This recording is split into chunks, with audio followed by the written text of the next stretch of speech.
দর্শক, রায় ঘোষণাকে কেন্দ্র করে এই মুহূর্তে রাজধানীর উত্তরার সার্বিক আইনশৃঙ্খলা পরিস্থিতির খবর জানাচ্ছেন প্রতিনিধি শাহজালাল জুয়েল। ধন্যবাদ। আপনি যেমনটি বলছিলেন, আপনি জানেন যে বাংলাদেশে কার্যক্রম নিষিদ্ধ আওয়ামী লীগের দ্বিতীয় দফার লকডাউনের আজ দ্বিতীয় দিন। আমি এখন দাঁড়িয়ে আছি রাজধানীর উত্তরার হাউস বিল্ডিং এলাকায়। আপনারা দেখতে পাচ্ছেন যে এখানে কিন্তু অন্যান্য দিনের তুলনায় বাস এবং যানবাহনের সংখ্যা খানিকটা কম দেখা গেলেও চলাচল কিন্তু স্বাভাবিক রয়েছে। জনগণ চলাচল এবং রাস্তায় যে যানবাহন থাকার কথা মোটামুটি স্বাভাবিক।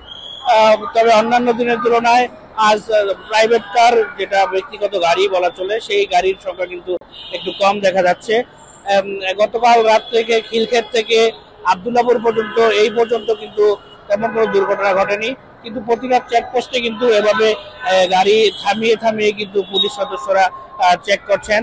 যাদেরকে সন্দেহ মনে হচ্ছেন তাদেরকে কিন্তু মোটরসাইকেল থামিয়ে এবং গাড়ি থামিয়ে কিন্তু চেক করছেন। এবং আপনাদেরকে বলে রাখতে চাই, উত্তরায় আইন শৃঙ্খলা বাহিনীর সদস্যরা, র্যাব, পুলিশ এবং অন্যান্য আইন শৃঙ্খলা বাহিনীর সদস্যরা কিন্তু প্রতিনিয়ত টহল দিয়ে যাচ্ছেন এবং প্রতিটা স্পটে কিন্তু তারা চেক পোস্ট দিয়েছেন। আপনাকে বলে রাখতে চাই, গতকাল ডিএমপি কমিশনার সাজ্জাদ আলী বলেছেন যে পুলিশের উপর আক্রমণ এবং ভাঙচুর এবং ককটেল বিস্ফোরণ এই ধরনের কোনো ঘটনা দেখা মাত্র গুলি দিয়েছেন। তার পক্ষে কিন্তু ঘটনা অন্যান্য দিনের তুলনায় স্বাভাবিক রয়েছে, তেমন কোনো অপ্রীতিকর ঘটনা কিন্তু উত্তরায় ঘটেনি। তো এই ছিল আমার কাছে লকডাউনের সর্বশেষ। ধন্যবাদ।